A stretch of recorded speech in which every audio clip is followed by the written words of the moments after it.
ইন্না নাসরাল্লাহি করিব।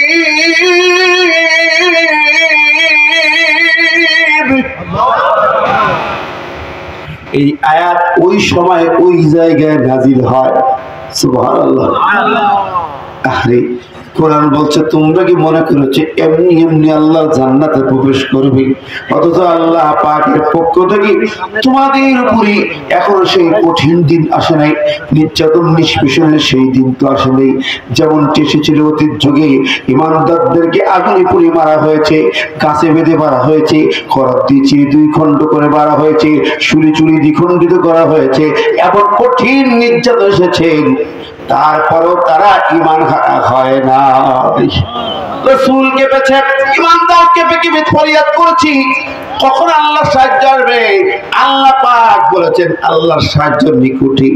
যত বেশি রক্ত ঝরবে, অমাবস্যার কালো রাত যত বেশি কালো অন্ধকার হবে, সূর্য উদয় হওয়া ততটা নিকটে চলে আসে। জোরে কন্যা সুবহানাল্লাহ। আমার ভাইরা, এখন এই আয়াত কারিমা ওই সময় নাজিল হয়েছিল 1450 বছর আগে নাকি? ও তো এখন কার্যকর হবে না। জোরে বলেন, আরো জোরে বলেন। এখন কিভাবে কার্যকর দেখবো? এখন কি আম্মারের মতো কেউ মার খাচ্ছে? এখন কি খাব্বাবের মতো কারো গায়ের গোস্ত চলে যাচ্ছে? না, কথা বলে না যাচ্ছে। ভালো করে বলেন, বুঝে বলেন, আছে না নাই? এখন কি আম্মারের মতো কাউকে রিমান্ড নিয়ে এভাবে মারা হয়? হয় কি হয় না? রিমান্ড নিয়ে মারা হয় কি না? বন্ধুরা আমার, এখন ক্রস ফায়ার দিয়ে মানুষ মরে গেল। ও বন্ধুরি, আজকের পৃথিবী তাকান, যেইভাবে নবীর সাহাবীরা বলেছেন মাতা নাসরুল্লাহ, আল্লাহর সাহায্য কবে আসবে? আজকে এই প্রশ্ন শুধু এখানে নয়, শুধু এই জমিনে নয়, সারা পৃথিবীর প্রতিটি ময়দান এই প্রশ্ন আছে। একটু ঘুরে ফিরে দেখেন, একটু খবর নিয়ে দেখেন, কাশ্মীর লক্ষ জনতা কাঁপছে, আল্লাহ সাহায্য কবে আসবে? তারা কেঁদে কেঁদে বলছে আল্লাহ আমাদের সাহায্য পাঠাও। বন্ধুরা আমার, আরাকানে চলে যান, এভাবে কাঁদছে, খোরাসানে চলে যান, কেঁদেছে। আজকে আপনার সেই গাজা ফিলিস্তিনের মাটিতে ছোট ছোট বাচ্চারা পর্যন্ত চোখের পানি আর রক্ত একাকার করে কাঁদছে, আল্লাহ তোমার সাহায্য কখন আসবে? 75 বছর ধরে ওরা রক্ত দিচ্ছে, ইসরায়েলের সঙ্গে যুদ্ধে লিপ্ত 75 বছর ধরে, একদিন দুদিন নয়, রক্তের বন্যা বয়ে যাচ্ছে সেখানে। মসজিদে নামাজ পড়তে যাচ্ছে, বোম মেরে মানুষ মরতেছে, হাসপাতালে রোগী ভর্তি হচ্ছে, বোমার সাগাতে সেখানে মানুষ রোগী মারা যাচ্ছে, রাস্তায় ত্রাণের বহর নিয়ে যাচ্ছে রাস্তায়, সেখানে আঘাত বোম মেরেছে। এই গত মাসের ঘটনা, 116 জন জায়গায় নিহত হয়েছে। আমার ভাইয়েরা, বন্ধুরা আমার, সেখান থেকে আওয়াজ, করুণ কান্নার আওয়াজ, আল্লাহ সাহায্য কবে আসবে? আমার এই জমিনে কত ভাই বোন খাচ্ছে, এই দেশ ছেড়ে বিদেশ চলে গেল, বাড়িঘর ছাড়তে বাধ্য হলো, চাকরি ছাড়তে বাধ্য হলো, মার খেতে খেতে মামলায় হামলায় জর্জরিত হতে হতে পেরেশান হয়ে গেল, তারাও তো কাঁদছে এভাবে, ঠিক না ঠিক? আজকে সারা পৃথিবী জুড়ে বলছি আল্লাহ তোমার সাহায্য কবে আসবে? ও আমার ভাই বন্ধুরা, আমরা যারা আজকে এখানে বসে আছি, আমরা সেই কোরআন শুনছি, একটা বার তাকায় দেখি এই কঠিন নির্যাতন নিষ্পেষণের মুখে যারা ঈমানের বলে টিকেছিল, আল্লাহ পাক ওই সময় সূরা আনকাবুত নাযিল করে বলেছিলেন হাসিবান নাসু আন ইউতরাকু আন ইয়াকুলু আমান্না ওয়া হুম লা ইফতানুন। মানুষেরা কি মনে করেছে, যারা ঈমান এনেছে তারা কি মনে করেছে ঈমানের কালেমা পড়লেই ছেড়ে দেওয়া হবে? আমাদেরকে কি পরীক্ষা করা হবে না নাকি? কথা বলেন, পরীক্ষা হবে কি হবে না? ওয়ামা নাকামু মিনহুম ইল্লা আন ইউমিনু বিল্লাহিল আজিজিল হামিদ। সুবহানাল্লাহ। ওদের আর কোনো অপরাধ নাই, একটা অপরাধ, তারা মহাপ্রকৌশলী মহাবিজ্ঞানী, এক আল্লাহর উপরে ঈমান এনেছে, আল্লাহ উলুহিয়াত রুবুবিয়াত এই জমিনে কায়েম করতে চায়, এটাই হলো অপরাধ, ঠিক কিনা? খর আর কোন অপরাধ আছে নাকি? অপরাধটা কি? কেন মার খায়, কেন রক্ত ঝরে? ইমানের পরীক্ষা কেন দিতে হবে? ইমানের পরীক্ষা দেওয়া লাগবে, এই ইস্তিমরুলাত চলবে, এটাই জান্নাতের পথ। আল্লাহ আয়াতে কি শিখালেন? আম হাসিবতুম আন তাদখুলুল জান্নাহ, তোমরা কি মনে করো যে এমনিতে জান্নাতে যাবে, অথচ পরীক্ষা করা হবে না? সূরা আনকাবুতে তাই বলা হলো, তোমরা কি মনে করো যে এমনিতে জান্নাতে যাবে, ঈমান এনেছি বললেই ছেড়ে দেওয়া হবে? তোমাদেরকে কি পরীক্ষা করা হবে না? আল্লাহ পাকের কথা, পরীক্ষা তোমার করা হবে। ঈমান আনলেই তোমাকে পরীক্ষা দিতে হবে। কথা বলে, এই পরীক্ষা শুধু আপনার নয়, এই পরীক্ষা ছিল নবীদের, এই পরীক্ষা ছিল সিদ্দিক শহীদদের। কোরআন তাই বলে, যত নবী আসছে সব নবীর পরীক্ষা হয়েছে, এমন কোন নবী দুনিয়াতে আসে নাই তাকে পরীক্ষা করা হয় না। কি হয়েছে ভাই, আওয়াজ হয় কেন? কোনো সমস্যা হয়েছে নাকি? কথা বলে না ভাই, একটু জিকির করেন সুবহানাল্লাহ।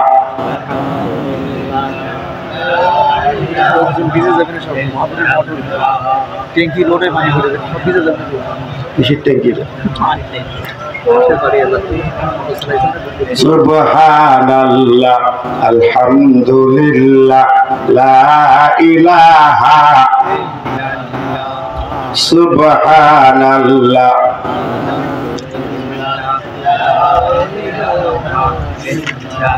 সুবহানাল্লাহ, লা ইলাহা, লা ইলাহা ইল্লাল্লাহু। সম্মানিত হাজিরিন, আমি একটি কথা বলছি, ইমানের পরীক্ষা। আম হাসিবতুম আন তাদখুলুল জান্নাহ, এটা দিয়ে যদি শুরু করি তাফসীরে যাই, আর মনোযোগ দিয়ে শুনবো দুটি কথা। তা হচ্ছে, আল্লাহ নবী বলছেন আসাদুন নাসি বালাআন আল আম্বিয়া, পৃথিবীর বুকে সবচেয়ে কঠিন পরীক্ষা হয়েছে কাদের? সবচেয়ে কঠিন পরীক্ষা যদি বলেন নবীদের। যত কঠিন পরীক্ষা, সবচেয়ে বেশি কঠিন পরীক্ষা তা হয়েছে আসাদুন নাস, মানুষের মধ্যে আসাদ ইসমে তাফসীরে ছিল, সবচেয়ে বেশি কঠোর কঠিন পরীক্ষা হয়েছে নবীদের। এত কঠিন কল্পনা কি করা যায়? আপনি ভেবে দেখেন, নবী ইউসুফ আলাইহিস সালামের পরীক্ষা হলো কি? ছোট্ট বাচ্চা, তাকে কূপের মধ্যে অন্ধকার কূপে ফেলে দেওয়া হলো। কোথায় বাবা, কোথায় কি, অন্ধকার কূপে ফেলে দিল ভাইরা। খারাপ ফেলে দিল, আপন ভাই নাকি? বাবা এক মা দুই, কিন্তু আপন ভাই তো নাকি? জোরে বলেন ভাই, কি রাগ করছে নাকি আপনারা? পরীক্ষা করলে ভাইরা তাকে কূপে ফেলে দিল, অন্য লোক কাফের মুশরিক বেঈমানেরা, তারা নবীর সন্তান। ইউসুফ আলাইহিস সালাম নবীর সন্তান, তাকে যারা কূপ ফেলে দিচ্ছেন তারাও নবীর সন্তান নাকি? তাকে ফেলে দিলেন 10 ভাই মিলে। কি অপরাধ করেছি? পরীক্ষা তার জন্য। আমার ভাইয়েরা, তাকে কূপে ফেলে দেয়, আল্লাহ পাক কূপের ভিতরে ফেরেশতা পাঠায় তাকে ধরার জন্য রেডি করে রাখে। জোরে বলেন সুবহানাল্লাহ। নবীদের পরীক্ষা, আমার বন্ধুরা, যত পরীক্ষা দেখি আপন জনদের থেকে পরীক্ষা বেশি, বাইরের লোক না। হাবিলকে হত্যা করলো কে? হাবিলকে হত্যা করলো আপন ভাই কাবিল। আদমের সন্তান দুইটাই, বাবা আদমের 2 সন্তান, এক ভাইকে হত্যা করলো আর এক ভাই। কঠিন ব্যাপার, বুঝতে কষ্ট হয়, ঠিক না বেঠিক? জোরে বলে। আমার নবীকে মানলেন, কষ্ট দিলেন কে? আবু জাহেল। তার বাড়ি আর নবীর বাড়ি কত কাছে? মক্কায় যে দেখেন, আবু জাহেলের বাড়ি আর নবীর ঘরের মাঝখানে দূরত্ব খুব বেশি হলে 100 মিটার হবে না। এক জায়গায় বাড়ি, এক মহল্লায় বাড়ি, পাশাপাশি বাড়ি। আবার নবীর চাচা আবু লাহাব সবচেয়ে বেশি কষ্ট দিয়েছিল, ঠিক কিনা বলে? আপন চাচা একেবারে। নবীর ঘরের 4 ছাদ আর আবু লাহাবের ঘরের ছাদ দুইটাই একসাথে লেগে থাকতো। আবু লাহাব কষ্ট দিলেন। এই জমিনে আমার নবীর গায়ে প্রথম আঘাত করতে পাথর তুলেছিল আবু লাহাব। আবুল হাব পাথর তুললেন, তাব্বাল্লাকা ইয়া মুহাম্মদ লিহাযা জামাআতানা, তুমি কি এই জন্য ডাক দিয়েছো? তোমার মাথা ভেঙে চুরমার করে দেবো পাথর দিয়া। আপন লোকে মানলেন আঘাত, ঠিক না বলে? এভাবে যদি যান পৃথিবীতে দেখি, আজকেও বলে এই জমিনে আমাদের শত্রুতা করে কারা, কষ্ট দেয় কারা? টুপিদারি শত্রু, টুপিদারি ওরা।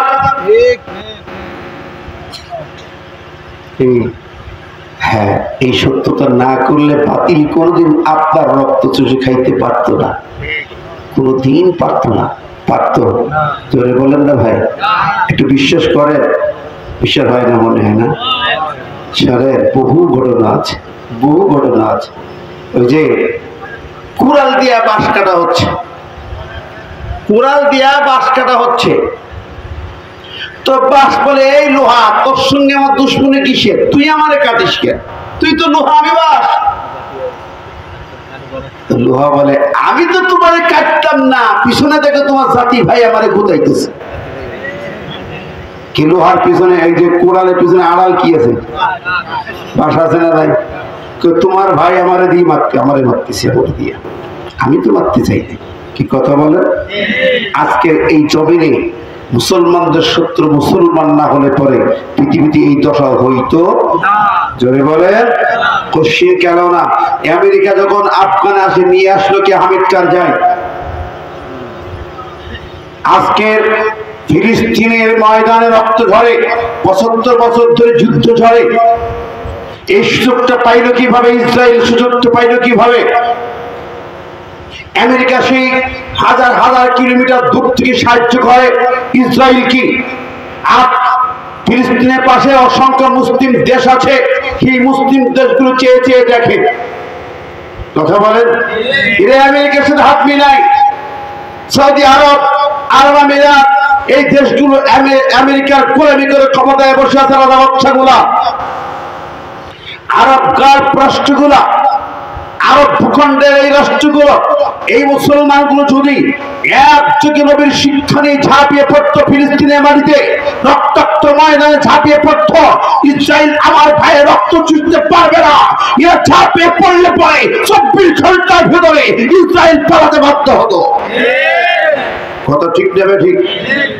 যে ইহুদিগুলো এখানে আসছে, জায়গা দিলে কেন আরবেরা? তোমরা জায়গা দিলে কেন?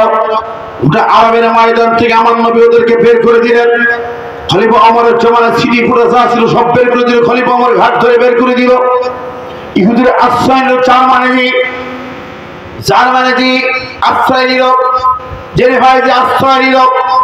দ্বিতীয় বিশ্বযুদ্ধের আগে হিটলার ওদের লক্ষ লক্ষ ইহুদিকে মেরে হত্যা করলো, বাকি ছিল ৬০,০০০ ইহুদিকে পাঠিয়ে দিল। ওদেরকে জায়গা দিলে কেন? হিটলার বললো আমি এদের লক্ষ লক্ষ ইহুদি মেরেছি, পৃথিবী আমাকে সমালোচনা করো, অল্প কিছু লোক বাঁচায় রাখলাম, টের পাবা আগামী দিনে ওরা কি জাত। ও বন্ধুরা আমার, আজকে মুসলিম মিল্লাতের দুশমন মুসলমান যদি না হতো, কোনদিন ইসরায়েল আপনার আমার ঘাড়ে মারতে পারতো না। কথা বলে ঠিক নেবে? ঠিক।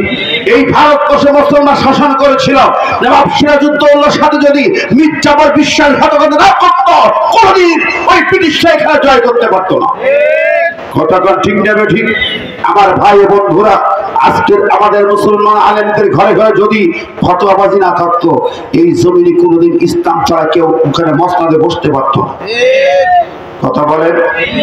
আমরা মাহে রমজান গেল ৮ টাকা না ২০ টাকা গতগতি করেছি। বড় বড় বর্ষিয়ান আলেমেরা কিতাব চর্চা শুরু করে, রমজান আসলে কিতাব চর্চা শুরু করে। ৮ টাকাতে দলিল কোনগুলো, ২০ টাকাতে দলিল কোনগুলো। কথা বলেন। এই আমরা টুপি পাস করি না, ৩ করিনি, কষাকষি করি আর হাদিস খুঁজে বেড়াই। আমরা খুঁজে বেড়াই কার আকীদা কতটুক, কার আকীদা কতদূর, কে মিয়ারে হক কার মানে, কে কার মানে। এই সবগুলো নিয়ে আমরা যখন ফতোয়া বাজারে গুতুগুতি করি, আমরা মৌলবীরা মারামারি করি, ফতোয়া নিয়ে ঝাড়াঝাড়ি করি, এ ওর বিরুদ্ধে লাগি, ও ওর বিরুদ্ধে লাগি, মাঝখান দিয়া তাগত শক্তি ক্ষমতায় বসে আমাদেরকে আদাবটা করে। জোরে বলেন ঠিক নেবে? ঠিক। আমরা এক দল বলছি, প্রত্যেকেই নিজের দিকে ডাকছি, আর একে অপরের বিরুদ্ধে ফতোয়াবাজি করছি। আমার ভাইরা, কিন্তু এই জমিন তো শাহজালাল শাহ মাকদুম খান জাহানের জমিন। যারাই তো কোরআনের পতাকা উড়িয়েছেন, তারা কোরআনের রাজ কায়েম করেছেন, কোরআনের পার্লামেন্ট জারি করেছেন, কোরআনের আদালত কায়েম করেছেন। আজকে কেন তো নাই? গেল কোথায় সে আদালত গুলো? কই যে আদালত কোরআন দিয়ে চলতো? খানজাহান আলীর নামে আজকে শুধু সেতু বানানো হয়, সেতু বানাচ্ছে খানজাহানের নামে, এয়ারপোর্ট বানাচ্ছে শাহজালালের নামে, রাস্তা বানায় শাহ মাকদুমের নামে, রাস্তা বানায় বাইজিদ বুস্তামের নামে। কই তারা যে আদালত তৈরি করেছিল সে আদালত গুলো কই? জোরে বলেন। তারা জজ কোর্ট, হাইকোর্ট কোরআন দিয়ে চালিয়েছিল, সেগুলো কই? রাগ করছে নাকি আমার কথায়? মন খারাপ করতে দেন আমার ভাই বন্ধুরা, প্রিয় হাজিরিন। বিশ্ব মুহাম্মদ রাসূলুল্লাহ সাল্লাল্লাহু আলাইহি ওয়াসাল্লাম তিনি 27টা জিহাদের সেনাপতি ছিলেন। এই আয়াত নাযিল হলো, নবী এই কথা শুনেই ক্ষান্ত হন নাই। নবী শুধু বেলালের মার দেখেন নাই, নবী নিজে মার খেয়েছেন, নিজে মার খেয়েছেন। তার শরীর থেকে রক্ত ঝরেছে, আবু জেহেল তার গালে থাপ্পড় মেরেছে, আবু জেহেল থেকে হত্যার জন্য বিশেষ টিম গঠন করেছিল। নবীকে হত্যার জন্য মক্কার প্রত্যেকটি পরিবার থেকে, বংশ থেকে একটা করে যুবক নিয়ে স্পেশাল ট্রাইব্যুনাল গঠন করেছিল আবু জেহেল। ট্রাইব্যুনাল, বিশেষ ট্রাইব্যুনাল। মুহাম্মদকে মারার জন্য তার বাড়ি খেয়ে পড়ল কেন? ইসলাম যদি শুধু তাসবিহ তাহলিল হতো, ইসলাম যদি শুধু নামাজ আর মসজিদ হতো, ইসলাম যদি শুধু রোজা আর ইফতার হতো, ইসলাম যদি শুধু হজ আর উমরা হতো, ইসলাম শুধু বিয়ে তালাকের ফতোয়া হতো, তাহলে আমার নবীর মার খাওয়ার কারণটা কি?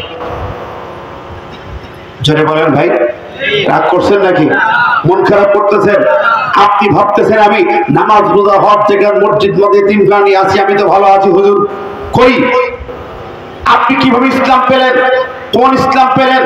আমার নবীর ইসলাম তো নবীকে 27টা জিহাদের সেনাপতি বানিয়েছে। আমার নবীর ইসলাম তো নবীকে ঘর থেকে ছাড়তে বাধ্য করেছে। আমার নবীর ইসলাম তো নবীকে হিজরতে বাধ্য করেছে। আমার নবীর ইসলাম তো নবী তাইবে দাঁত ভাঙতে বাধ্য, উহুদে দাঁত ভাঙতে বাধ্য করেছে। আমার নবীর ইসলাম তো তাইবে রক্তাক্ত করে ফেলে দিতে বাধ্য করেছে।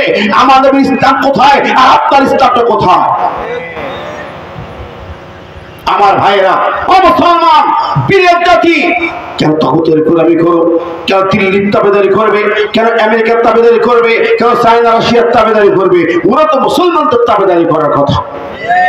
সারা বিশ্ব মুসলমানদের তাবেদারি করেছে, আজকে তুমি কেন ওদের গোলামি করো? তুমি কেন তাবেদারি করো? তোমার কাছে কোরআন রয়েছে, সেই কোরআন থেকে তুমি চলে যাও আমেরিকার কাছে। অবাক হয়ে যায়। ও পৃথিবীবাসী, ও মুসলমান, মনে রেখো, টুপি দাড়ি পাঞ্জাবি তোমার কবরে একটা প্রশ্ন হবে না। বলুন আমার ভাইরা, আপনারা রাগ করছেন নাকি? যে কবরে কি টুপির প্রশ্ন হবে, পাঞ্জাবির প্রশ্ন হবে, দাড়ির প্রশ্ন হবে, জুব্বার প্রশ্ন হবে? ব্যাপারটা কি? তাসবিহ তাহলিলের প্রশ্ন হবে? কবরে একটা প্রশ্ন তো নেই। এগুলি কবরে তুমি যে ইসলাম প্রতিষ্ঠার প্রশ্ন নাই, তুমি যে ইসলাম মানে এটার প্রশ্ন নাই। কত লোকের ইফতার খাওয়াইছে প্রশ্ন কবরে হবে না। রোজা থাকছো কে প্রশ্ন হবে না। হজ কয়বার করতে প্রশ্ন হবে না। যাকাত কয়বার করতে প্রশ্ন হবে না। এই প্রশ্নগুলো একটাও তো কবরে হবে না। আমার ভাইরা কি মন খারাপ করে? ও বন্ধুরে একটু তাকায় দেখেন, একটা প্রশ্ন কবরে হবে না। প্রিয় হাজিরিন, এইসব প্রশ্ন নাই। যদি এই প্রশ্নগুলি হতো তাহলে আমার নবী কেন বদরে যাবেন? নবী কেন উহুদে যাবেন? নবী কেন খন্দকে যাবেন? সেদিন খন্দক যুদ্ধে যখন ময়দানে গেলাম, খাল কাটার ময়দানে যাওয়ার পরে আমার একজন ভাই প্রশ্ন করতেছিলেন যে এই খন্দক যুদ্ধে আমরা শুনেছি যে একটা কাহিনী শুনেছি যে জাবেরের বাড়িতে নবীর মেহমানদারি হলো, বিষয়টা কেমন ছিল? আমি অবাক হলাম না, আমি বুখারী হাদিস কেন শোনালাম। প্রিয় বন্ধুরা, আপনারা এই জায়গাটা দেখেন, এই যে বিশাল রোড, এই রোডটাকে নবী খাল বানিয়েছিলেন, খাল কেটেছিলেন, খাল কাটলেন, খন্দক কাটলেন। কিসের জন্য? 1 মাস ধরে তিনি না খেয়ে না দিয়ে নবী সাহাবীদের না খেয়ে না দিয়ে খন্দক খাল কাটতেছে। কি কারণ ছিল? কারণটা কি ছিল?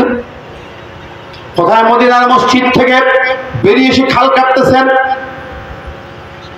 খন্দক কাটতেছেন, সেখান থেকে ফিরে মসজিদও যান নাই, ওখানে নামাজ পড়েছেন সাহাবীদের। কারণটা কি ছিল? আবু সুফিয়ানের নেতৃত্বে গোটা আরবের সমস্ত বাহিনী 10,000 সেনাদল নিয়ে হামলা করতেছে। ওরা হামলা করতেছে মুহাম্মদ এবং মুসলমানদেরকে নিশ্চিহ্ন করে ফেলবে। আজাদ সম্মিলিত বাহিনী গঠন করেছে। আর আমার নবী সাহাবীদের পরামর্শ করলেন কি করা যায়। সালমান ফার্সি পরামর্শ দিলেন, ইয়া রাসূলুল্লাহ, ইয়া হাবিবাল্লাহ, মদিনার 3 পাশ দিয়ে ঘেরা, 2 পাশে পাহাড়, এক পাশে লাভা, এক পাশে সমতল। এই সমতল ভূমি দিয়ে ওরা মদিনা আক্রমণ করবে। আমরা যদি বুদ্ধি করি এই সমতল ভূমিটাকে একটা চিকন করে গর্ত করে খাল কেটে দেই, ওদের বাহিনী ঢুকতে পারবে না। পৃথিবী কখনো এরকম যুদ্ধ দেখিনি। আল্লাহ নবী সেনাপতি, উনি বললেন সুন্দর পরামর্শ হয়েছে, আমরা ওদের ডিফেন্স ভূমিকে নিয়ে ওদের বন্ধ করে দিই। ওরা ভাবতে পারে নাই, কল্পনা করতে পারে নাই। এখন তো অনলাইনের যুগ, যখন তখন লাইভ দিলে পাওয়া যাবে, তখন তো তা ছিল না। আল্লাহ নবী সাহাবীরা একদিন 2 দিন নয়, এক মাস ধরে খাল কাটতে এলেন। আমার নবী অর্ডার দিয়ে বসে থাকেন নাই। বিশ্ব নবী দু জাহানের বাদশা, তিনি আগে খন্দকের মাটি কেটেছেন, ঝুড়ি বয়েছেন, প্রথমে শুরু করেছেন। সাহাবায়ে আজমাইনদের নিয়ে খন্দকের খাল কাটতে লাগলেন। 12 হাত চওড়া আর 8 হাত ডিপ করে এমন খন্দক কাটা হয়, ঘোড়া লাফ দিয়ে পার হতে পারবে না, উট লাফ দিয়ে পার হতে পারবে না, মানুষ লাফ দিয়ে পার হতে পারবে না। এইভাবে খাল কাটতে শুরু করলেন। হাজার হাজার সাহাবী, প্রায় 3000 সাহাবী খাল কাটতেছে। এটা কি ইবাদত? এটা কি ইবাদত? কথা কন না কেন? খাল কাটা কি ইবাদত? খন্দক কাটা কি ইবাদত হবে? নামাজ, হজ, যাকাত ইবাদত, তাকবীর তাহলে ইবাদত, টুপি ধরে ইবাদত, খন্দক খাল কাটা কি ইবাদত? কেমনে হয়? কথা বলা, আমার কথা বুঝতেছেন কিনা ভাই? নবী সাহাবী যিনি খন্দকের খাল কাটতেছেন, এটা কমন ইবাদত কেমন? বাড়ি ঘর সংসার পরিবার সব ছেড়ে দিয়া সাহাবীরা সেখানে খাল কাটার জন্য 1 মাস ধরে। কেন? এটা কোন পর্যায়ের ইবাদত? নবীজি বললেন এখান থেকে যে ফিরে যাবে তার ঈমান থাকবে না, ঈমান থাকবে না। ভাবেন তাহলে কোন ইবাদত যার সঙ্গে ঈমান নিহিত? প্রিয় ভাই বন্ধুরা আমার, আমরা এটাকে ইবাদত বুঝি না, ইসলামী আন্দোলনকে ইবাদত বুঝি না। আবার শোনেন মনোযোগ কি, নবীজির খন্দক কাটতে কাটতে খাবার ফুরিয়ে গেছে, তবু সাহাবীদের ছুটি নেই। এটা না বললে এটাই খাল কাটা হয়। হঠাৎ করে একটা বড় পাথর পাইছে সাহাবীরা। এত বড় পাথর, যেই পাথরটা 10-12 জন, 20 জন, 50 জন নাড়াইতে পারে না, সরাইতে পারে না, ভাঙতে পারে না। সমস্যায় পড়ে গেলেন সাহাবীরা। নবীজি তখন ক্লান্ত হয়ে হাতের উপরে ভর করে একটু কাত হয়ে শুয়ে আছেন। সাহাবীরা ছুটে এলেন, ইয়া রাসূলুল্লাহ, ইয়া হাবিবাল্লাহ, আমরা এত বড় পাথর পাইলাম, পাথর সরাইতে পারি না, ভাঙতেও পারি না, আপনি উঠুন। নবীজি উঠে বসলেন। হযরত জাবের বলেন, আমি যখন দেখলাম, বুখারীর বর্ণনা, আমি দেখলাম নবী যখন উঠে বসলেন, তার পেটে বড় একটা শক্ত করে পাথর বাঁধা। আমি চিন্তা করলাম আমরা 3 দিন খাই নাই, নবীও 3 দিন খান নাই, না খেয়ে নবী খাল কাটতেছেন। খোদার যন্ত্রণায় কাতর হয়ে নবী হয়তো পাথরটা পেটে চাপা দিয়েছেন, বেঁধে রেখেছেন। জাবের বলেন, আমার চোখের পানি আমি রাখতে পারি না রে। রহমাতুল লিল আলামিন, যাকে আল্লাহ রহমাতুল লিল আলামিন বলেছেন, না খেয়ে পেটে পাথর বেঁধেছেন। নবীজি উঠলেন ওই হালাতে, পাথরটা এক হাতে পেটটা ধরা, শক্ত করে বাঁধা কাপড় দিয়া। নবী আর এক হাতে একটা কুড়াল দিয়া, কোদাল দিয়ে খাল কাটে পাটি ঘুরে, ওইটা দিয়া নবী চললেন। কোথায় বড় পাথর দেখি, বিশ্বনবীর সামনে চলে গেলেন। পাথরটা দেখলেন, যেখানে পাথর কেউ ভাঙতে পারলো না, নাড়াইতে পারলো না, 10-20 জন 50 জন মিলেও নাড়াইতে পারলো না। নবীজি তার হাতের কুড়ালটা দিয়া, কোদালটা দিয়া, উল্টা পিঠ দিয়া আল্লাহু আকবার বলে একটা আঘাত করলেন। মুহূর্তের ভিতরে পাথরটা ভেঙে টুকরা টুকরা হয়ে যায়। এটা ইবাদত কিনা ভাই? জোরে বলে ইবাদত তো নাকি? শুধু ইবাদত না, ইবাদতের মাথা, ইবাদতের মূল ইবাদত জিহাদ হচ্ছে ইবাদতের মূল ইবাদত। জিহাদ হচ্ছে ইসলামের সর্বোচ্চ চূড়া, যেটা বাদ দিয়ে তোমার কোন বন্দেগীর মূল্য নাই, জিরো। জিহাদ বাদ দিয়ে, ইসলামী আন্দোলন বাদ দিয়ে, বাতিলের মোকাবেলা বাদ দিয়ে ঘরে বসে তাসবিহ তাহলিল করে জীবনেও ইবাদতের হওয়া খাতায় হবে না। জোরে বলেন ঠিক না? ঠিক। মন খারাপ করলেন নাকি ভাই বন্ধু?